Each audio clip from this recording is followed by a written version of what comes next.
Усвоен извештајот за Македонија на Томас Вајц, следен чекор расправа за современ македонски јазик и идентитет во Европарламентот. Со 40 гласа за, 19 против и 10 воздржани, Комитетот за надворешна политика на Европскиот парламент денеска не ги исполни надежите на македонската влада за едногласно усвојување, но даде зелено светло за извештајот за напредокот на Македонија. Пред самото гласање, координаторот на ИПП Михаил Галер, каде членува ВМРО ДПМН, предложи устен амандман пред терминот македонски јазик и идентитет да се додаде модерен.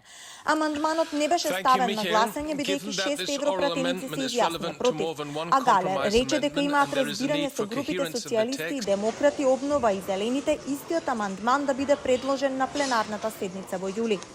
On behalf of the group, I would like to propose one oral amendment which concerns compromises 1 and 10, and it is simply to add the word modern at 4 places, modern, so that it would read modern Macedonian language and identity. Известувачот Томас Вајц пак беше задоволен од гласањето. За медиумите преку писмена изјава порача дека е горд. Горд сум на целата напорна работа, што беше вложена во наоѓањето компромиси, за да го донесем овој добро избалансиран извештај со широко политичко мнозинство. Северна Македонија припаѓа во Европската унија. По 20 години преговори. Мора да го држиме моменталниот добар моментум за натамошно напредување на процесот на проширување. На гласањето му претходеше нервозна атмосфера. Председавачот на АФЕТ, Мекалистер, се огради и ги осуди нападите врз известувачот Вајц, а бугарскиот европратеник Валчев имаше бурна реакција во однос на малцинските права. I disapprove personal attacks on our rapporteur in the past weeks with accusations of bias and wrongdoing.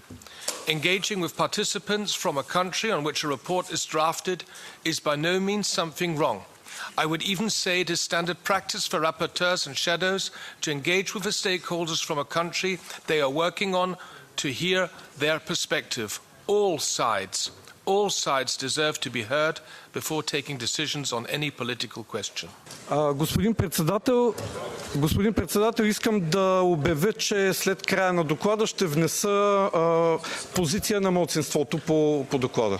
Компромисните амандмани не се официјално објавени, но според Дојче Веле на 2 места во извештајот по најновите измени директно се споменуваат македонскиот идентитет и јазик, иако е прашање дали ќе го поминат следниот филтер со оглед на амандманот кој го најави ИПП.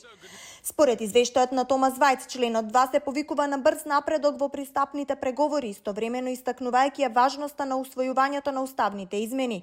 Во членовите 24, 25 и 26 се забележува дека резултатите од борбата против корупцијата се влошени по кривичниот законник и дека довербата во судството е се уште многу мала. Се спомнува и политичката поларизација, а стои дека билатералните договори треба да имаат опипливи резултати од сите страни.